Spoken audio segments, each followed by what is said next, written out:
Have you ever spent your whole life giving everything, only to be told you were never enough? I did. I raised my son Lucas through decades of sacrifice, working double shifts, skipping meals, giving up every comfort, just to see him rise. But one evening, as I stood in my modest kitchen serving him the very meal I'd made since his childhood, he looked me in the eye and said, "I wish Madison's mother had raised me. Maybe then I'd know what real class looks like." In that moment, something inside me didn't break. It woke up. I didn't cry, I didn't beg. I simply smiled.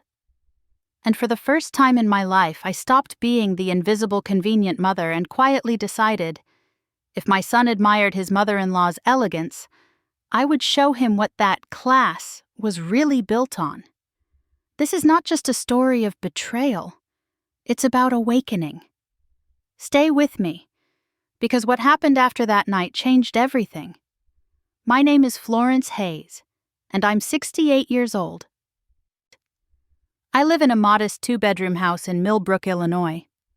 Some folks would call it small, maybe even plain, but to me it's always been enough. I don't need granite countertops or designer curtains to feel at home. My house has scratches on the floorboards, chipped paint on the walls, and a front porch that creaks every time you step on it, but it holds memories. Memories of every sacrifice I ever made for my only son, Lucas. I raised Lucas alone after my husband walked out on us. It happened when Lucas was just 5 years old. I remember the night like it was yesterday. My husband Eric packed up his bags after another one of his long arguments and simply left. There wasn't any dramatic goodbye, no tears or promises to come back. He just disappeared into the night and never looked back. I stood by the window clutching my little boy in my arms, promising him that I'd be both mother and father from that day forward. It wasn't a choice. It was survival. For most of my life, survival meant working. I never got the luxury of a slow morning or a peaceful afternoon. I worked 3 jobs at a time. I'd open up at the grocery store before the sun even rose, scrubbing floors and bagging groceries for people who barely glanced at me. Then I'd head to an office building to clean bathrooms and empty trash cans for people who made more in a day than I made in a month. When Lucas went to bed, I sat by the old kitchen table with my laptop working as an online tutor, helping kids pass algebra tests while mine slept in the next room. Every dollar I earned was stretched thin, just enough to keep the lights on, put gas in the car, and make sure Lucas never missed a field trip or a pair of decent shoes. I went without plenty. I patched up my old coat year after year because a new winter jacket for Lucas always came first. I didn't get haircuts in fancy salons or any salon at all for that matter because that money was better spent on his science camp fees. There were nights I went to bed hungry after making sure Lucas had enough to eat. But none of it mattered because my boy was going to have a better life. That was the dream. That was the only thing that kept me going on the worst days. Lucas wasn't like the other kids in town. He was smart. He had that hunger in his eyes, a drive I'd never seen in a child.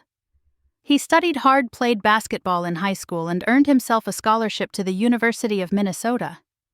I remember crying the day he got his acceptance letter, thinking every hour I'd spent mopping floors or grading math worksheets had finally paid off. I watched him grow from a shy, scrappy boy into a confident young man. He walked across that graduation stage with his head held high and a degree in marketing tucked under his arm. I thought in that moment I had done everything right. I had given him the life I never had. I didn't care that my hands were rough from scrubbing or that my back ached from years of lifting boxes. All that mattered was Lucas was free. Free from poverty, free from struggle, free from the shame I had grown up knowing all too well. After graduation, Lucas landed a great job in Chicago. He called me every Sunday just like I'd taught him, sharing little victories from his new life. Promotions, bonuses, big projects. I was so proud. And when he decided to start his own consulting firm, he came to me for help. I didn't hesitate. Every penny I had saved for retirement, every small investment I'd squirreled away over the years, I poured it all into his business. It was a risk, but one I didn't think twice about. I wasn't saving for vacations or luxury. I was saving to make sure my son never had to know the kind of desperation I had known. I remember emptying my savings account that day, transferring the funds, while Lucas stood beside me grinning from ear to ear. He kissed my forehead and called me the best mom in the world. I didn't need a plaque or a party to hear those words. That was enough. I thought this is what motherhood is meant to be. Sacrificing without expecting anything back, giving everything so your child can build something better. I lived simply. I still drove my old car with the squeaky brakes. I still clipped coupons from the weekly flyers. I didn't mind. I had given Lucas the foundation to succeed, and in my heart, that made me wealthy. But now when I sit alone in my living room, I look at that photo. Lucas in his graduation cap, his smile wide holding his diploma, and I feel something I never expected. A quiet ache in my chest. Because what I didn't know back then as I proudly watched him start his life was that my sacrifices were becoming invisible. My love, my efforts, my very existence would soon be overlooked in the shadow of his new world. I trace the edges of that photo, the one that used to bring me so much joy, and I wonder if that was the last time my son truly saw me. Not just as a mother or a bank account or a backup babysitter, but as a woman who gave everything so he could stand tall. I couldn't have known then, but that photograph marked more than just his success. It was the beginning of my slow fade into the background of his life. Lucas's life changed faster than I could ever have imagined. Not long after I'd handed over my life savings to help him get his consulting business off the ground, his star seemed to rise effortlessly. Within a year, he had leased a sleek office in downtown Chicago, hired a small but growing team, and was boasting about closing contracts with companies I had only seen on television commercials. He upgraded his car from the trusty little sedan I had helped him buy in college to a brand new luxury SUV. I watched all of it unfold from a distance, mostly through pictures he sent or posts I stumbled upon on social media. Then came the announcement of his engagement to Madison. I still remember the phone call, how excited he sounded, how proud he was to tell me she came from a well-off family in Naperville. Madison was smart-driven with a degree from a private university, and her family had business ties that, as Lucas put it, would open doors for his company. I was genuinely happy for him. I wanted nothing more than for Lucas to have the life I never did. A life of stability, happiness, and love. That's what every mother wants, isn't it? The first time I met Madison was at their engagement party. The venue was an upscale rooftop restaurant overlooking the Chicago skyline, all glittering lights and champagne glasses. I stood there in my modest department store dress, watching waiters swirl by with tiny appetizers I could barely identify. Madison was polite, even warm, but I felt something I couldn't quite explain. It wasn't unkindness, but it wasn't inclusion either.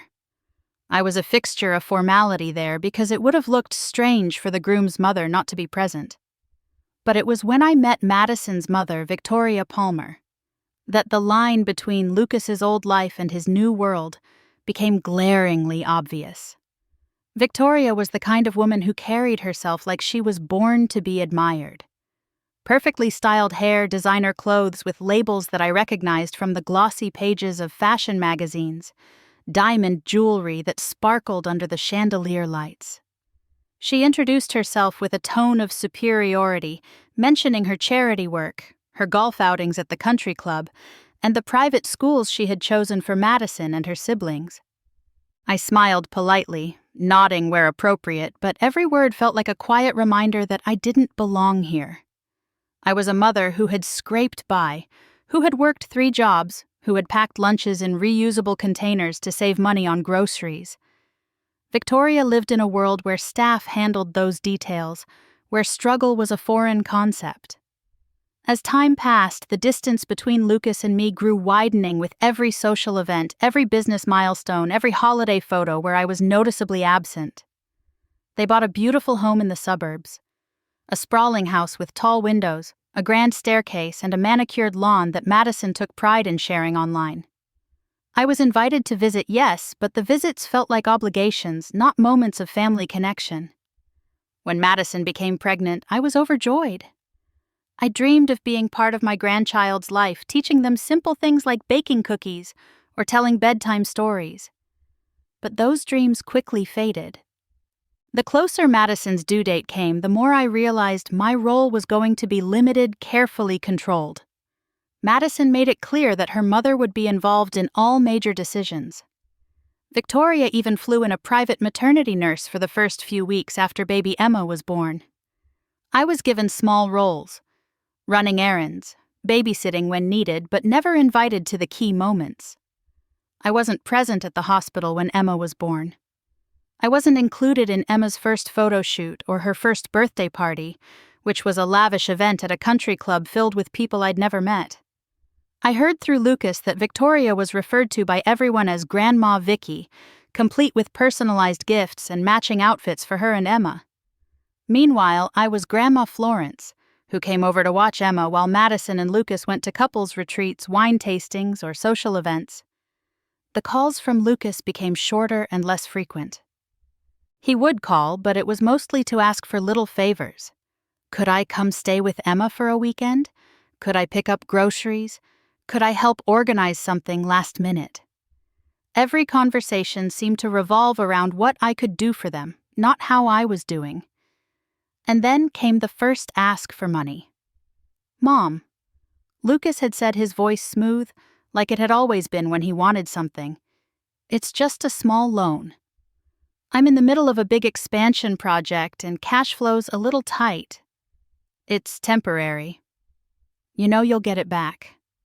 I didn't think twice. Of course I said yes. Of course I moved some of the small savings I'd built back up from working part-time at the local library into his account. I had no fancy retirement plans, no big trips to plan. My only goal had always been to make Lucas's life easier. The loan became 2, then 3 each time, with a promise that this was the last, that he was about to close a massive deal. But the repayments never came. Even when Lucas's company announced big contract wins, even when I saw his family traveling to Europe on social media, the promises remained just words. I tried to brush off the unease, to remind myself that Lucas had responsibilities, pressures I couldn't fully understand. But the nagging ache inside me grew louder with every unanswered text, with every Christmas gift that arrived late, hastily purchased, and impersonal. One afternoon, I sat by the kitchen window, scrolling through my bank statements, doing simple math. The reality hit me like a cold slap. I had given Lucas nearly everything I had left. And I had done it while watching him build a life where I was more of an afterthought than a loved one. My chest tightened as I watched a new photo pop up on Madison's page.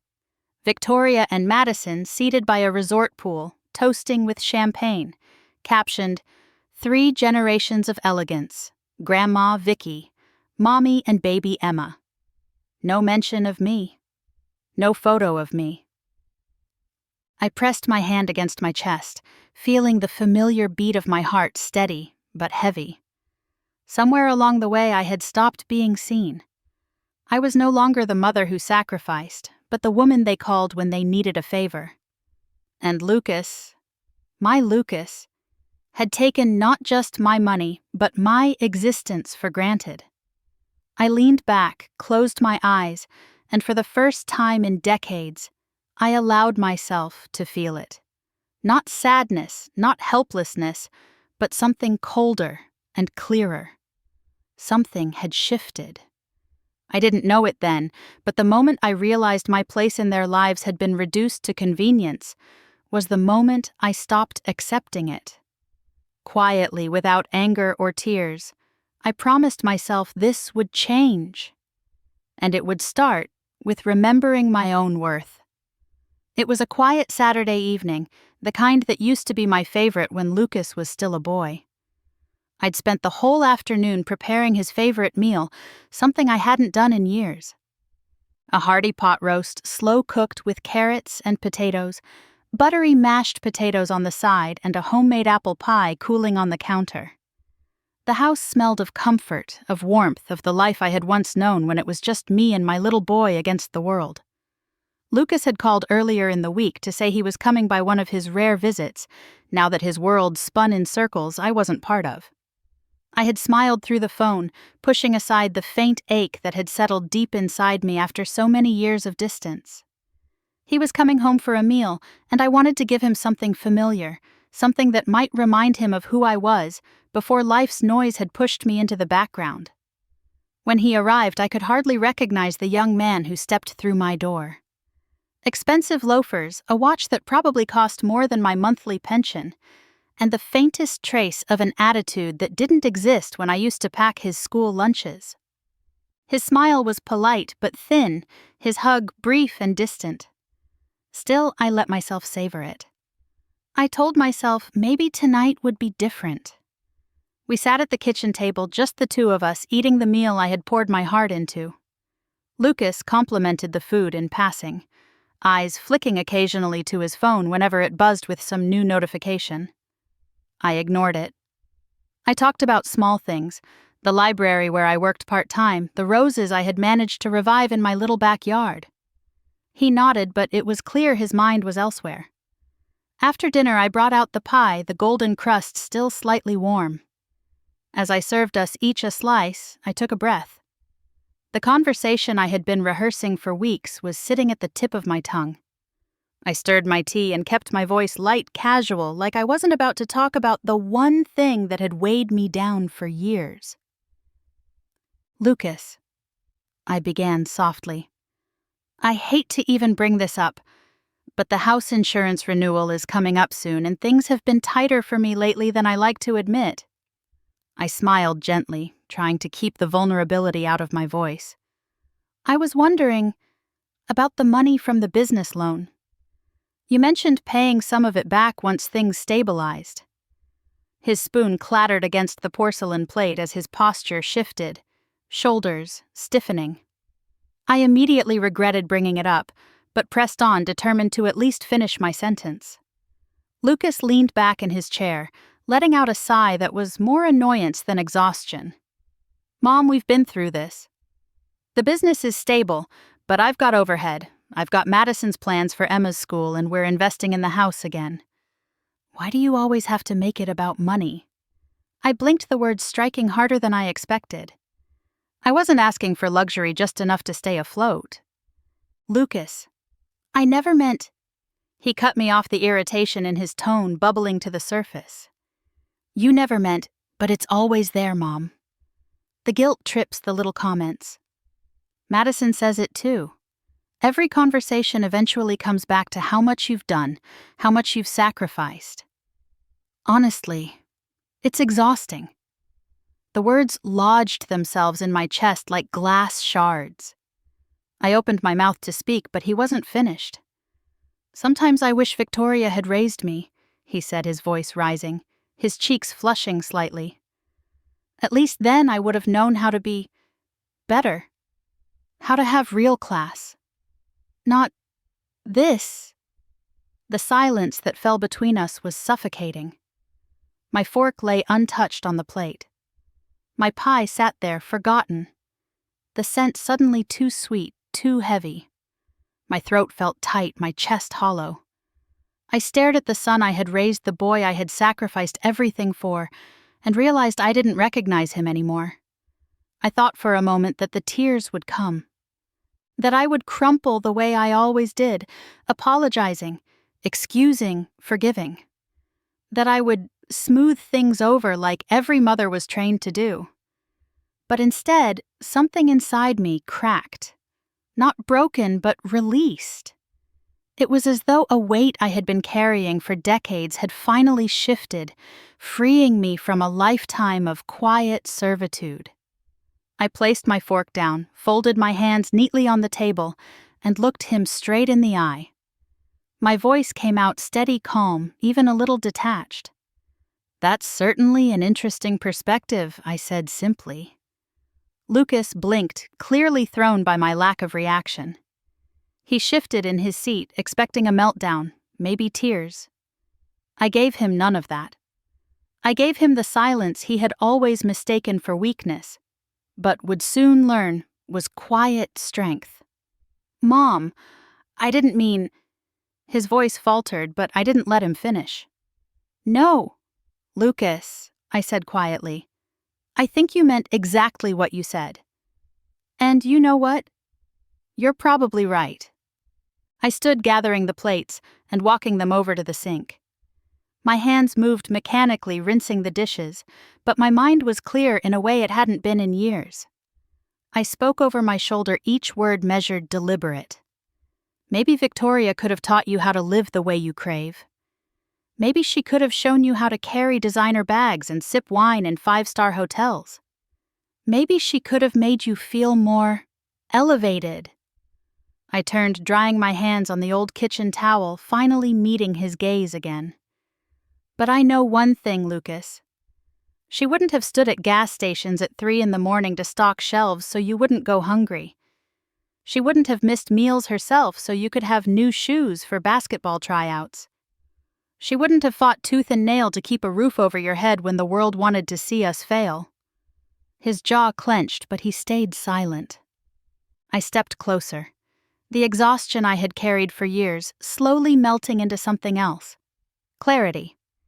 "If you believe your mother-in-law represents real class," I whispered, "then maybe it's time you see just how sturdy that class really is when life isn't coated in champagne and brand names." There was nothing more to say. No point in fighting for love that had become conditional for respect that had long evaporated. That evening I didn't cry. I didn't shout. I didn't chase after the approval of a son who now measured worth by external polish instead of internal strength. As Lucas left that night, offering a half-hearted apology and an awkward hug, I knew a chapter in my life had closed. The Florence Hayes who bent over backward for gratitude that never came. She was gone. In her place stood a woman who finally understood 40 years of sacrifice had been bartered for disdain. And if my son couldn't see my worth, then it was time for me to remind him, quietly, methodically, exactly what happened when you bite the hand that fed you. As the door shut behind him, I whispered to myself, "If you admire her class, Lucas, let's see how well it holds up when the walls come crashing down." After Lucas left that evening, I didn't sleep much. I sat by my old oak desk, the same one where I had once balanced grocery receipts and school permission slips, and stared at the quiet glow of my laptop screen. For decades, my life had revolved around survival. Working, providing, enduring. But that night, something shifted inside me. I wasn't going to crumble into self-pity. I wasn't going to beg for crumbs of affection. For the first time in my life, I would stand up, not with screaming or tears, but with silence, precision, and truth. I didn't want revenge. I wanted clarity. I wanted to know how this woman, Victoria Palmer, had managed to wrap my son around her little finger. I wanted to understand what made him look at me with disdain while praising her as the embodiment of class. And if along the way I discovered things that explained the hollow gleam of her designer life, then so be it. By Monday morning, I had gathered the information I needed. Through a recommendation from an old friend, I was connected with a private investigator named Mark Whitaker. Mark was in his early 50s, semi-retired, but known for his thoroughness.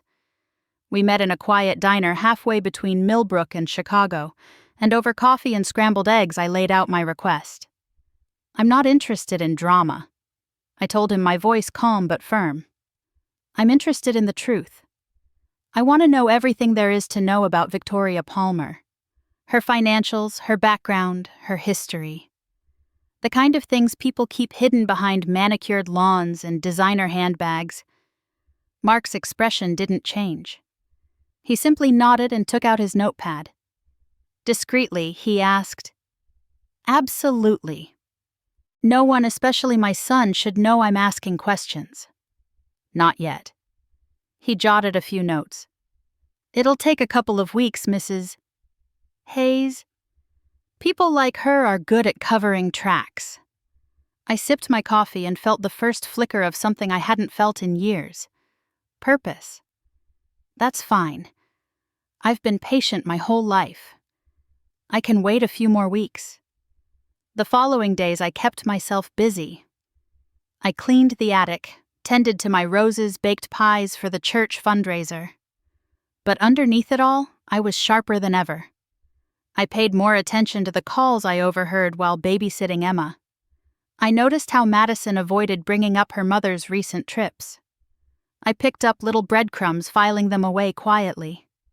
After 10 days, Mark called. "Mrs. Hayes, I've got the preliminary report. You'll want to see this in person." We met again, same booth, same diner. Mark slid a thick folder across the table, his gaze steady. "Victoria Palmer isn't exactly who she says she is." I opened the folder, and the first page made my eyebrows lift. Tax records, income statements, property listings. All of it painted a very different picture than the one Victoria so proudly displayed on social media. She's known around Chicago as a top realtor, but in reality, Mark explained her reported income doesn't come close to supporting the lifestyle she flaunts. I flipped through documents showing her declared earnings, which were modest at best. And yet the photos on her social accounts showed luxury vacations, extravagant gifts, and designer wardrobes. "Where's it coming from?" I asked quietly. Mark turned to the next section. "That's where it gets interesting."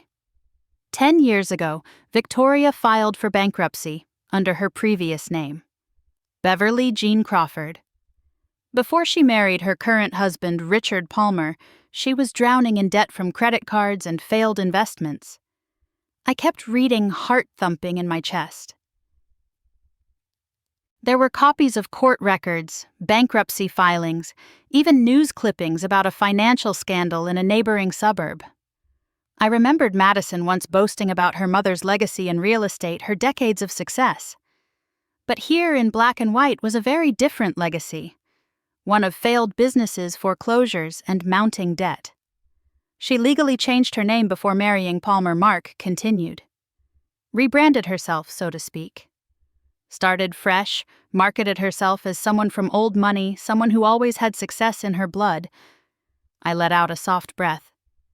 "And the current lifestyle. More debt," he answered. "Multiple credit lines, personal loans, high-interest borrowing.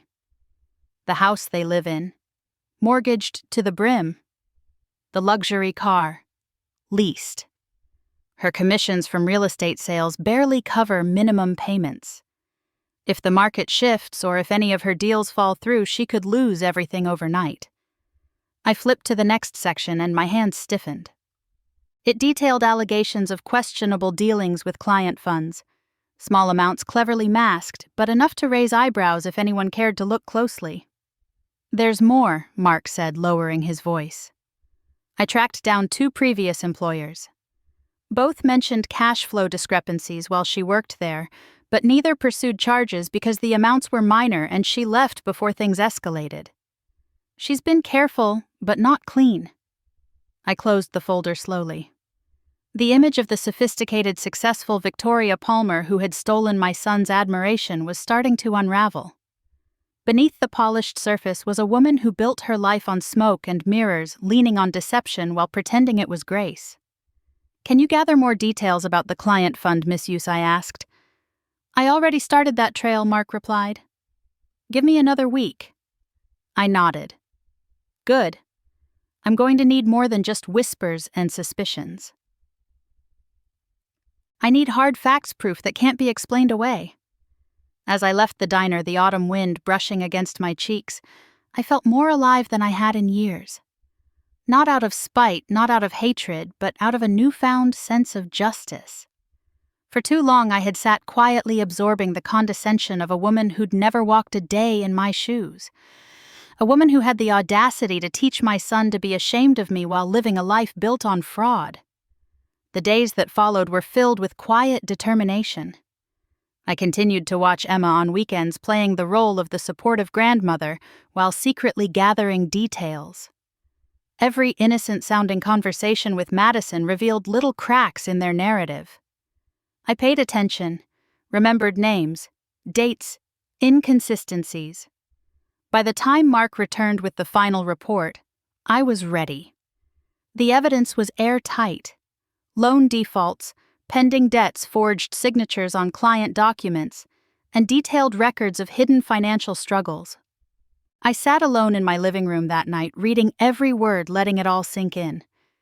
It wasn't just about exposing Victoria.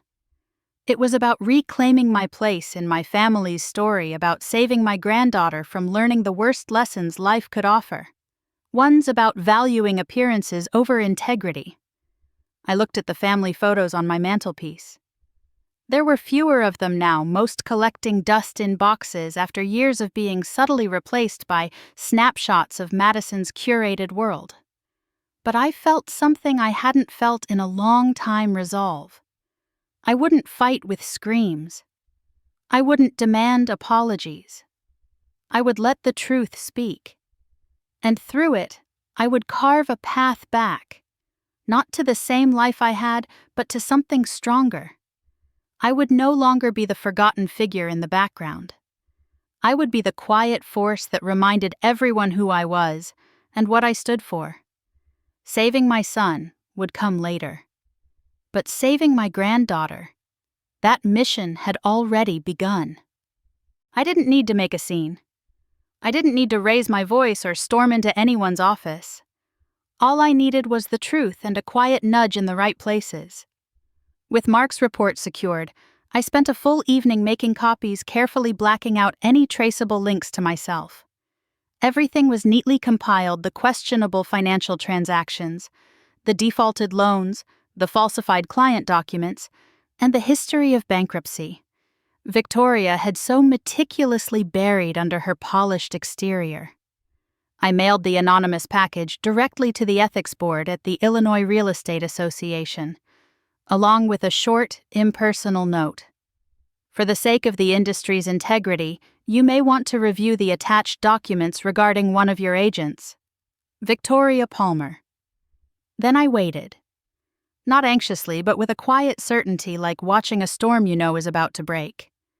Within 2 weeks, the first domino fell. Victoria was summoned for an internal review. The whispers started first, small, contained, but they grew louder with every passing day. By the 3rd week, her name disappeared from her firm's website. Her glamorous social media posts went silent. The Facebook photos of champagne brunches and staged open houses vanished. Her office door was closed indefinitely. During my weekends babysitting Emma, I kept my ears open, making mental notes of the conversations Madison had with Lucas. They thought I was too busy coloring with Emma or preparing snacks in the kitchen to notice, but every raised voice, every frustrated sigh told me the story was unfolding exactly as I had anticipated. I heard Madison's strained phone calls with friends, her defensive tone about her mother's temporary leave of absence. I heard Lucas on speakerphone talking with colleagues about how he wasn't sure what was happening with Victoria, but that it was probably just a misunderstanding. But misunderstandings don't cause entire professional profiles to be wiped clean from company websites. Misunderstandings don't make clients panic and pull listings from an agent. And certainly misunderstandings don't lead to suspension letters with pending investigations. The house that Victoria had built, carefully curated, perfectly styled, was beginning to crack, and I sat in the eye of the storm, observing it unfold with measured patience. But I didn't stop there. I created a simple social media profile, anonymous with no photos and no personal information. Just a quiet account that joined the circles Victoria floated in. I commented on posts from neighborhood groups, slipped into threads with subtle suggestions. Curious if anyone else has noticed the gap between the Palmer lifestyle and recent real estate filings, or interesting how quickly top listings disappeared from certain agents' portfolios. I didn't need to accuse. I simply planted seeds, and human nature did the rest. Within days, posts circulated on community boards. Rumors grew legs and speculation turned into scrutiny. Clients became wary, colleagues distanced themselves, and invitations to elite events dried up. The woman who once dominated the room with expensive heels and sparkling jewelry now avoided public appearances altogether. Back in my modest kitchen in Millbrook, I watched it all happen occasionally, glancing down at Emma, drawing pictures at the table, oblivious to the storm swirling in her grandmother's world. Then the calls started. Mom Lucas's voice came through one Tuesday evening while I was stirring a pot of stew. "Have you heard anything about Madison's mom? Things are weird." I kept my tone neutral. "I don't know, Lucas. I've been here with Emma. Haven't been following much beyond Sesame Street." He hesitated, unsure whether to press further. "Well, apparently there's some issue at her office. Something about an internal audit. Madison's stressed about it. I just hope it's nothing big." I hummed softly, pretending to care, but not enough to probe. Let him feel the doubt. Let him wrestle with the uncertainty. A few days later, during another visit, I noticed how Lucas's confidence faltered. He scrolled through his phone constantly, his jaw tight, his replies to Madison clipped. The pedestal on which Victoria had sat for years was tilting, and Lucas was struggling to understand why the woman he'd once called the model of grace was suddenly persona non grata.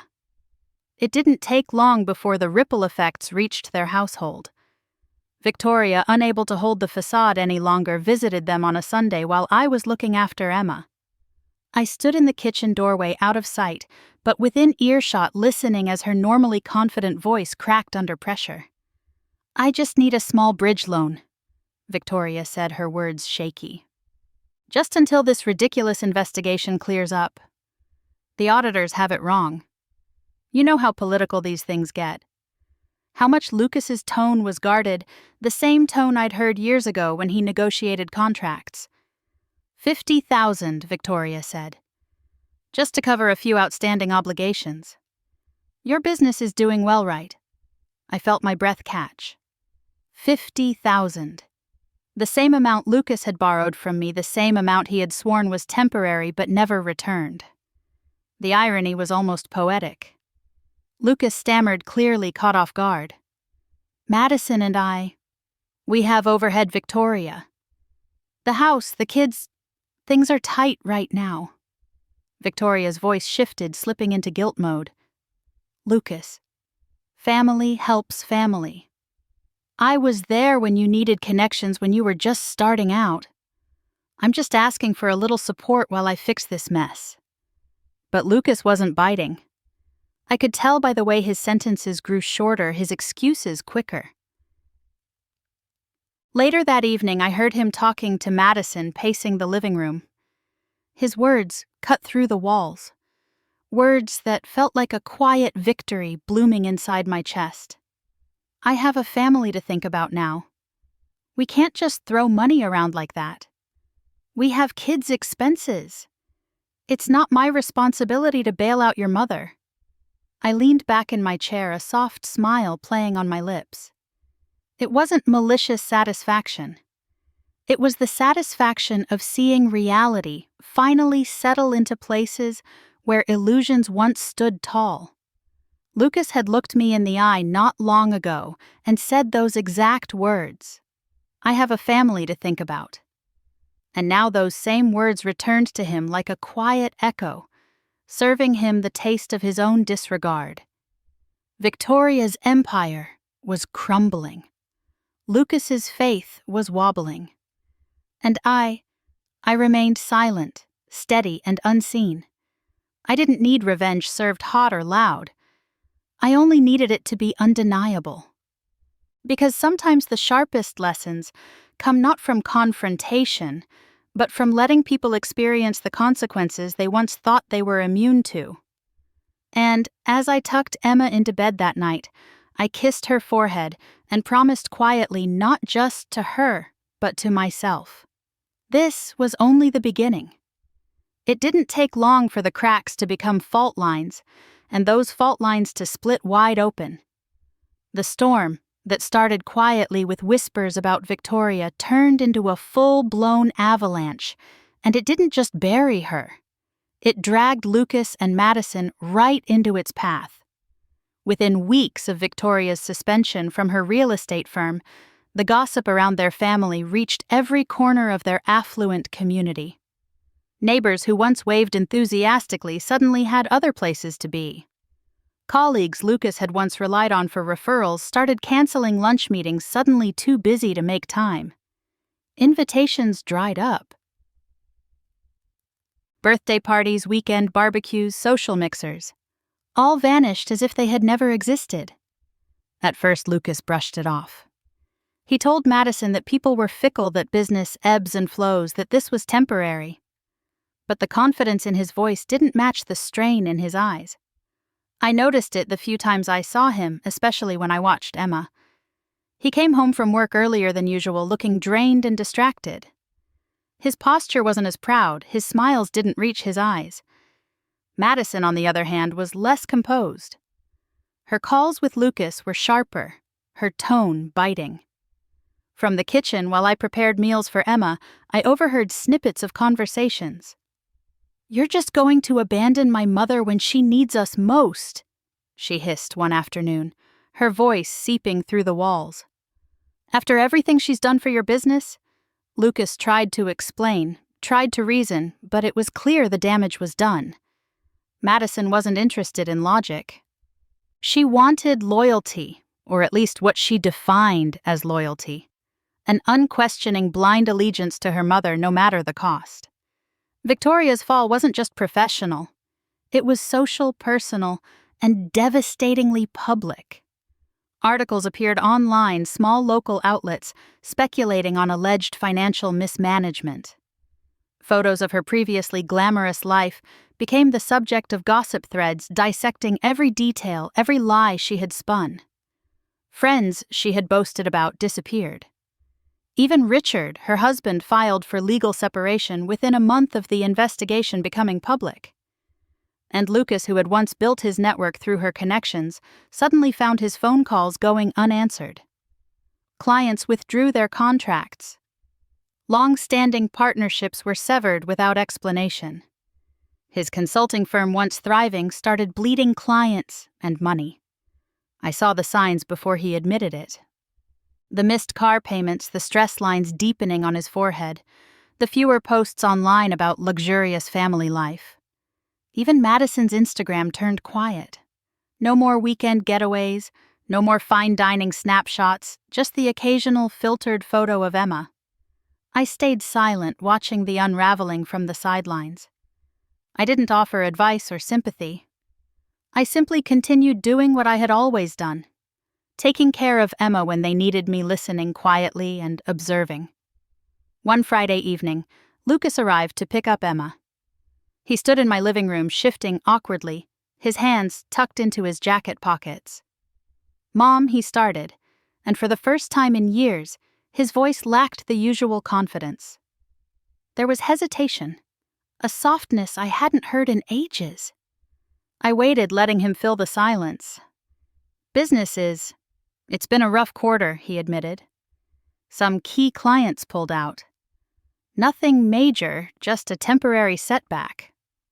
But his eyes darted away when he spoke, and I knew it was more than just a bad quarter. It was the unraveling of everything he had built. On borrowed credit, borrowed connections, and borrowed appearances. Madison was relentless. She called him during dinners after work, during weekends. Her tone more accusatory each time. "You're letting everyone turn against my mother," she yelled once, not realizing I could hear her from the next room. "She built your career, Lucas. Without her, you'd be nothing." I pressed my lips together, closing my eyes, feeling the bitter irony settle over me. He had borrowed my life savings to start that business. It had been my sacrifices that paved the way. But in Madison's world, it had always been Victoria who deserved credit. Lucas tried to hold it together, but his shoulders sagged under the weight of it all. His home, which had been a place of luxury and status, grew cold and tense. Emma began spending more time with me, not because of convenience, but because their house had turned into a battleground. And then the inevitable happened. Lucas's business account was frozen temporarily over an alleged breach of contract from a former client who cited reputational risk because of his ties to Victoria. His personal savings were depleted, having been funneled into covering monthly expenses during the decline. The once confident, self-made businessman was now on the brink of collapse. The call came on a rainy Tuesday evening. My phone buzzed, and when I saw Lucas's name, my chest tightened. I answered, keeping my voice neutral. "Mom," he breathed out, his voice cracking raw and unguarded. I don't know what to do anymore." I listened, letting the silence on my end pull the truth from him. "I've tried everything. The clients are gone. Madison's furious. Emma's stuck in the middle of all this, and I need help." He paused like the words were bitter on his tongue. "I need you." For a moment, I sat there, letting those words echo in my kitchen.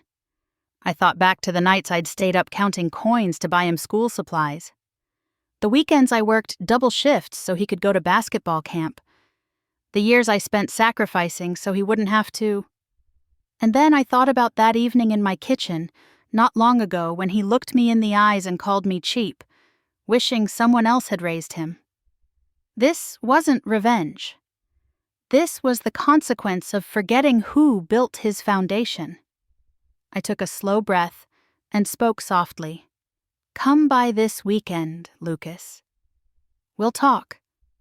Because now, for the first time in decades, Lucas would walk back into my home. Not as the successful man flaunting his success, but as a son relearning humility. And I would be there. Not to gloat, not to scold, but to finally teach him what real strength looked like.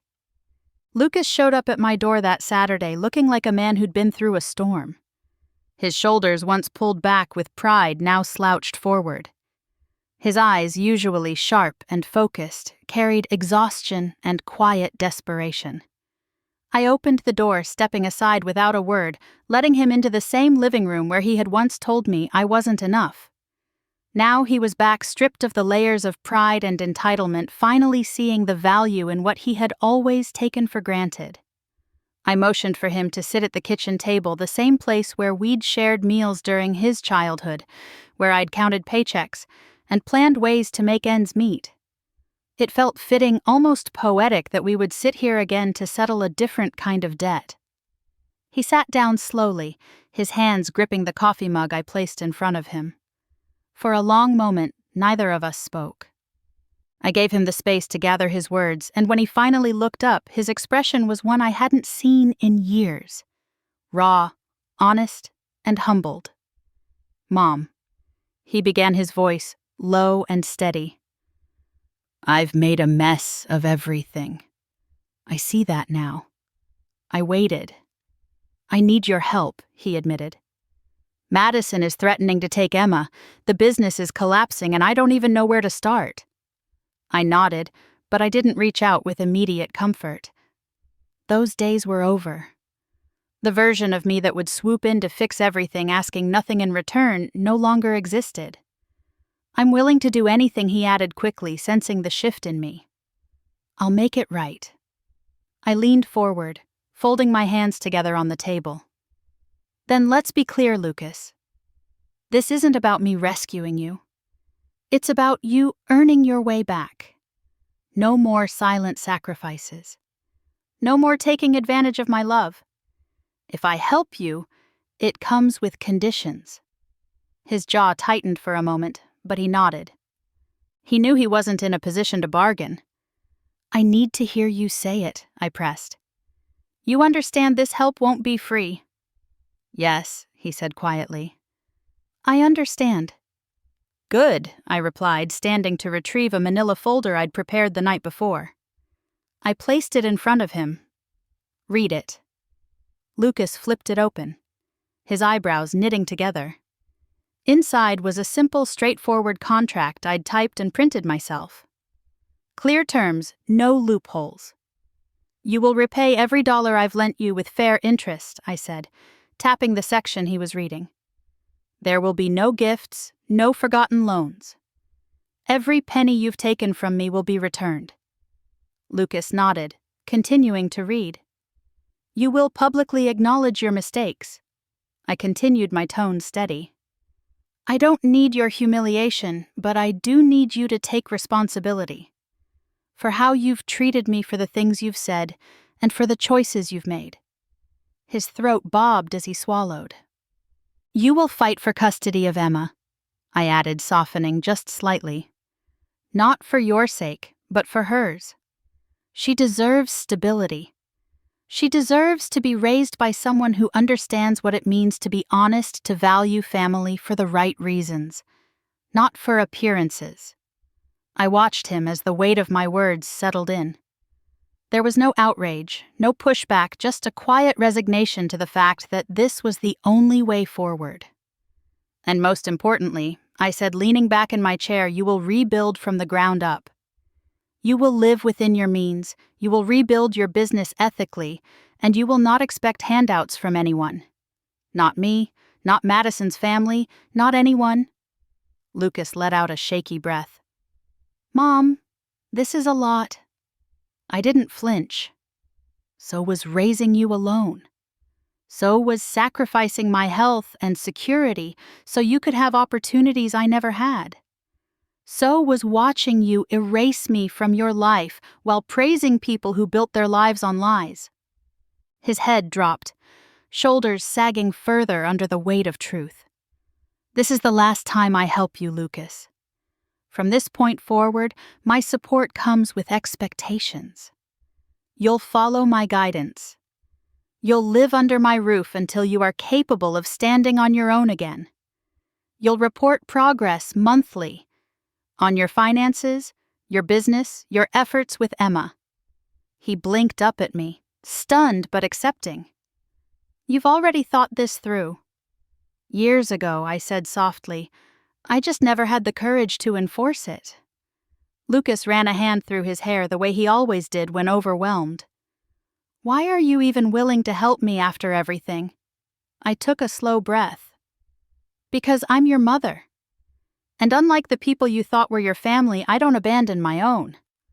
But I also don't allow myself to be used anymore." He sat in silence, absorbing every word. "You will sign this contract," I said calmly, sliding a pen toward him, "or you will walk away, knowing you lost not just my financial support, but the last chance to regain my respect." His hand trembled slightly as he took the pen.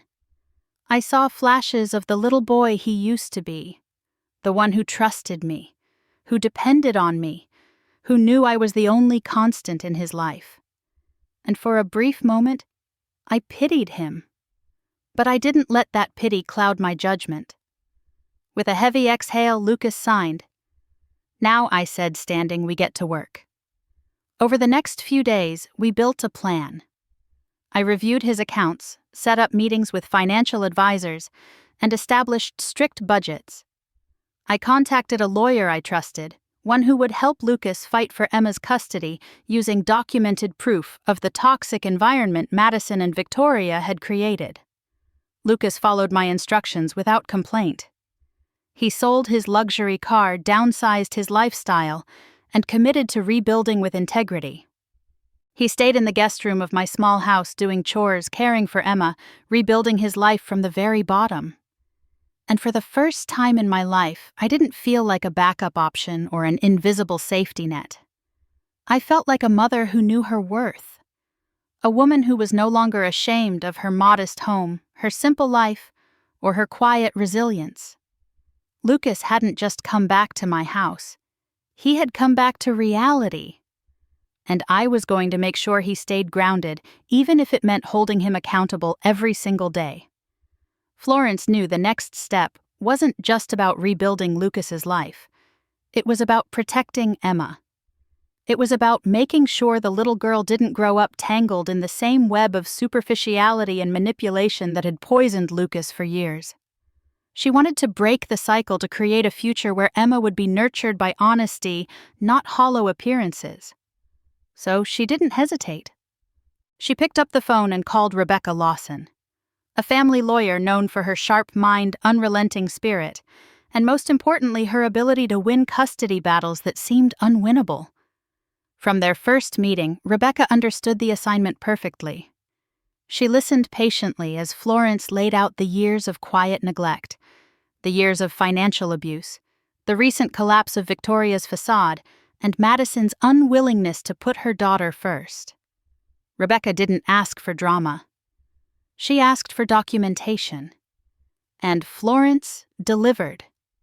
Emails, texts, social media posts, financial records, every detail meticulously collected during the months of Victoria's downfall. The case built itself. While Madison had presented herself as a doting mother, the evidence painted a different picture. A mother obsessed with status, more concerned about maintaining appearances than nurturing her child. A mother who had aligned herself with a woman facing serious financial misconduct investigations. A mother who had repeatedly used Emma as a tool in her bitter arguments with Lucas, manipulating her to gain leverage rather than fostering a loving, stable environment. Lucas was hesitant at first. Despite everything, part of him resisted the idea of a courtroom battle. He still held on to remnants of guilt, thinking about the promises he had made during his marriage, the vows he had once spoken. But Florence was firm.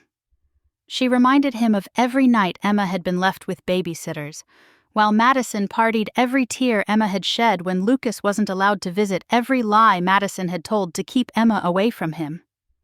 "This isn't about revenge," Florence said one night sitting across from Lucas at the kitchen table. "This is about Emma. She deserves better than this mess." Rebecca moved quickly, filing for emergency custody, citing Emma's well-being and safety. The initial court hearings were tense. Madison fought back with fury, bringing her own lawyers trying to paint Lucas as financially unstable, claiming he was a failed businessman living with his elderly mother. But Rebecca countered with precision, presenting records of Lucas's financial restructuring, proof of responsible caregiving, and most damning of all, a detailed account of Madison's spending sprees funded by questionable loans from Victoria's crumbling empire. Victoria tried to get involved too. She arrived at court with her signature designer bag, though Florence suspected it was a knockoff, attempting to play the victim, blaming media smears for her situation. But the opposing attorneys pounced on her rapidly unraveling legal issues, her pending investigations, and her history of deceit. Her involvement became less of an asset and more of a liability for Madison with each passing day. As the hearings progressed, the tension between Lucas and Madison became impossible to ignore.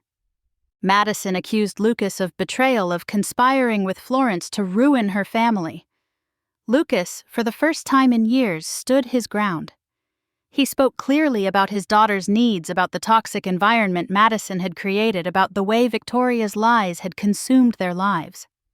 Florence sat through every session, quietly watching her son rediscover his backbone.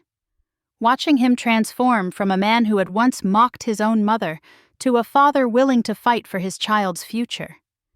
The judge listened to days of testimony, reviewed documents, and watched the unfolding family drama with a stern, unreadable expression. Then came the day of the final ruling. Florence sat in the courtroom, her hands folded tightly in her lap, heart pounding. Lucas was next to her, pale but composed. Madison sat across the aisle, her jaw clenched with Victoria whispering in her ear like a vulture waiting to pounce. The judge's voice was steady and firm. This court's primary obligation is to the well-being of the child, Emma Hayes. Based on the presented evidence, it is clear that the father, Lucas Hayes, is in a better position to provide a stable, nurturing environment. Temporary full custody is hereby awarded to Lucas Hayes, with supervised visitation rights granted to Madison Hayes, pending further evaluation. Florence felt the breath rush out of her chest.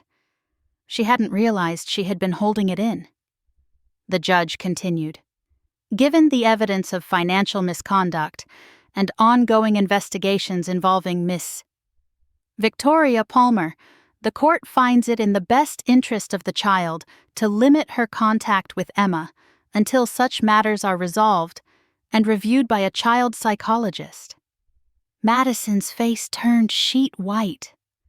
Victoria's mouth opened ready to object, but her lawyer quickly silenced her. Lucas sat frozen for a moment before turning to Florence, his eyes welling up with a mixture of relief and gratitude.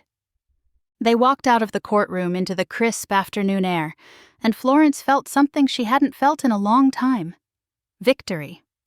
Not the kind that came from crushing enemies, but the quiet, fulfilling victory of knowing a child's future had been salvaged. Madison stormed out of the courthouse shortly after, refusing to speak to Lucas, hurling accusations under her breath. Victoria trailed behind her, her designer sunglasses barely covering the exhaustion on her face. Florence watched them go, her heart not bitter, but resolute. The two women had built their world on pretense, and that world had finally cracked under its own weight. The aftermath settled quickly. Madison moved out of the big suburban house, downsizing to a cramped apartment on the other side of town with Victoria in tow. The glamorous life was gone. The expensive car was repossessed. The parties stopped, and their circle of friends vanished faster than a summer storm. Meanwhile, Lucas remained at Florence's home for a few more months, rebuilding slowly but surely. Emma adjusted quickly, her laughter returning, her anxiety fading.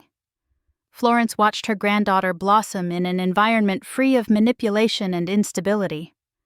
Rebecca called a few days after the ruling, her voice bright with satisfaction. "Congratulations, Florence.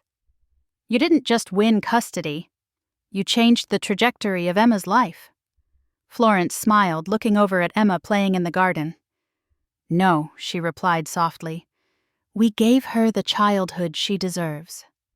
But in the back of her mind, Florence knew the battle wasn't just about legal custody. It had been a battle for identity, for recognition, for the quiet but powerful statement that integrity mattered more than image. And in that moment, she realized she had done more than save Emma. She had reclaimed herself. Lucas stayed in my house longer than either of us had expected.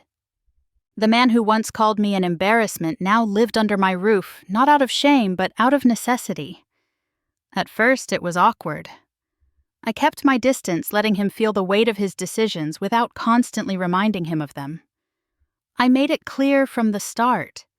I wasn't his maid, I wasn't his nanny, and I certainly wasn't the free babysitter he could fall back on whenever things got tough. I was his mother, yes, but I was also a woman who had given enough and learned her worth in the hardest way possible. But over time, something remarkable began to unfold. Lucas stopped sulking. He stopped blaming circumstances, stopped making excuses about lost clients and toxic in-laws. Slowly, he transformed from a man who had been broken by his own arrogance into someone who was willing to rebuild from the ground up. He started taking Emma to school every morning, making her lunches with little handwritten notes inside. He sat with her at the kitchen table, helping her with math homework, learning patience instead of brushing off her questions with a quick glance at his phone. Weekends were no longer about expensive outings to impress others. They became simple afternoons at the park walks along the nature trail, quiet evenings, watching old movies together. Lucas took on freelance consulting work not for prestige but for stability. He approached clients with humility, not boasting about connections but offering real tangible skills. He accepted smaller projects, grateful for the opportunity to earn honestly instead of riding the wave of someone else's status. He kept track of every dollar he earned and every dollar he spent something he'd never done before.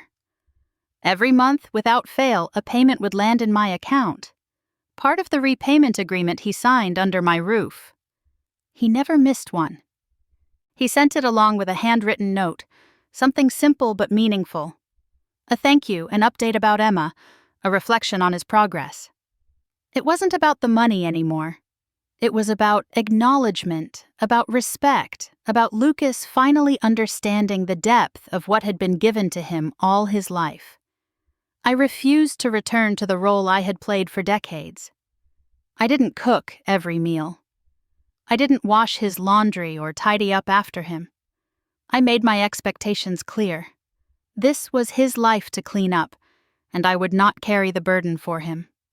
I helped where it was warranted, offered advice when it was asked, but I protected my boundaries the way I had learned to do when everything fell apart. At first, Lucas struggled with it. Old habits didn't break easily. He would ask if I could babysit so he could go out with old friends or take time away. I said no more often than I said yes.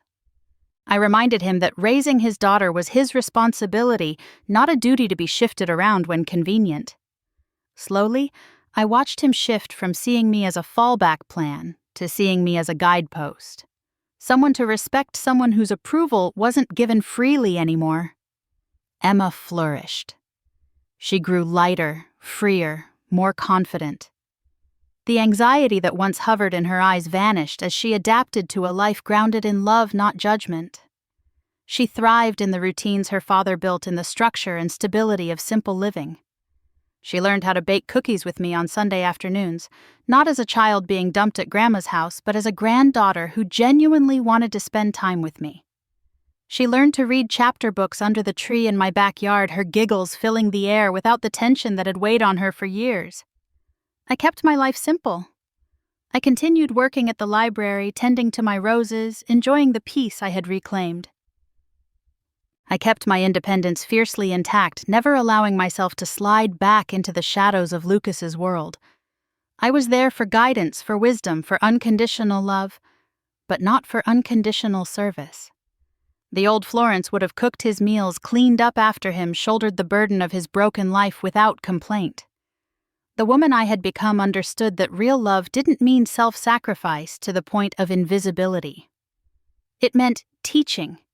It meant guiding. It meant holding others accountable, even when it was uncomfortable. Lucas learned that lesson the hard way, but he learned it. He stood on his own feet. He paid down his debts slowly and surely, and refused to chase after the hollow image of success that had once consumed him. He no longer cared for designer clothes or luxury cars. He took pride in budgeting and making smart decisions, in being the kind of father Emma deserved, and the kind of man I had always hoped he could be. There were moments, quiet moments, where I caught him looking at me with something different in his eyes. Not pity, not annoyance, not entitlement, something deeper. Gratitude, perhaps. Or realization. He didn't always say it, but it showed in his actions. I watched the transformation unfold with a cautious heart. I didn't allow myself to be swept up in the romance of redemption. People changed, yes, but I also knew too well how quickly old habits could return.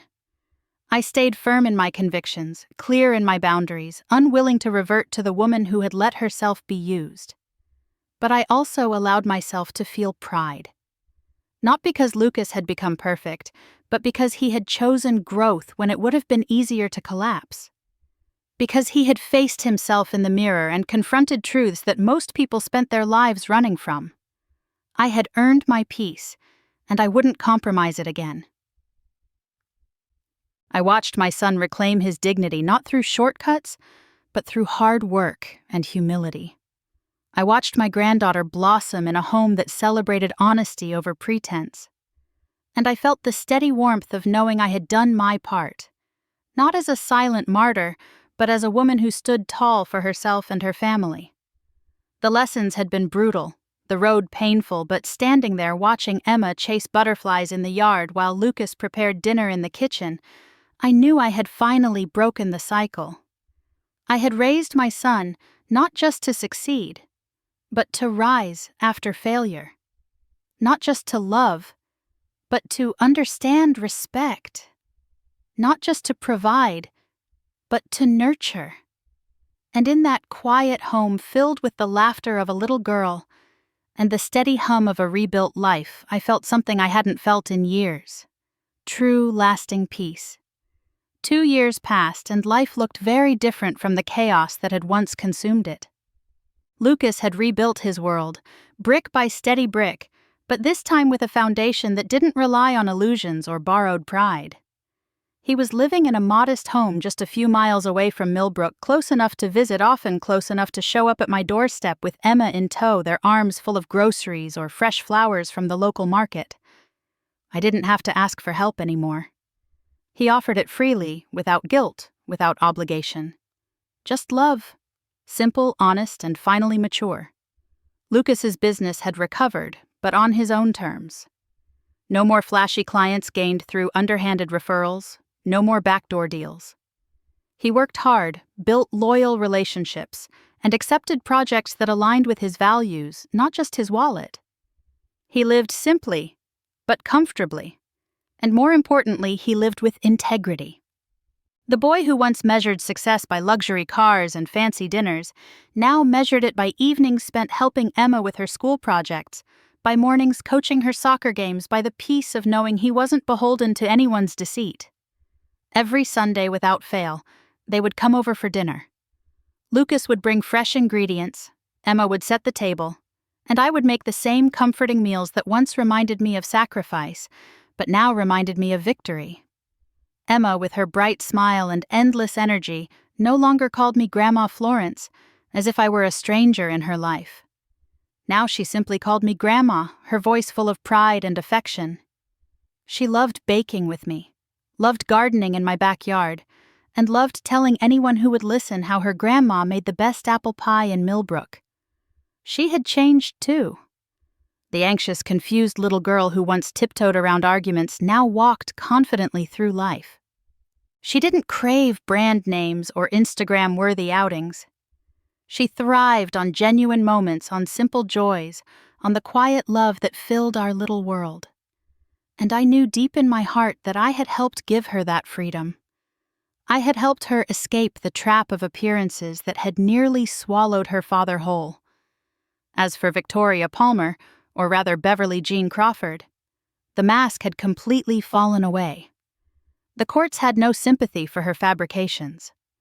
After a lengthy investigation and a public trial, she was sentenced for financial fraud and client embezzlement.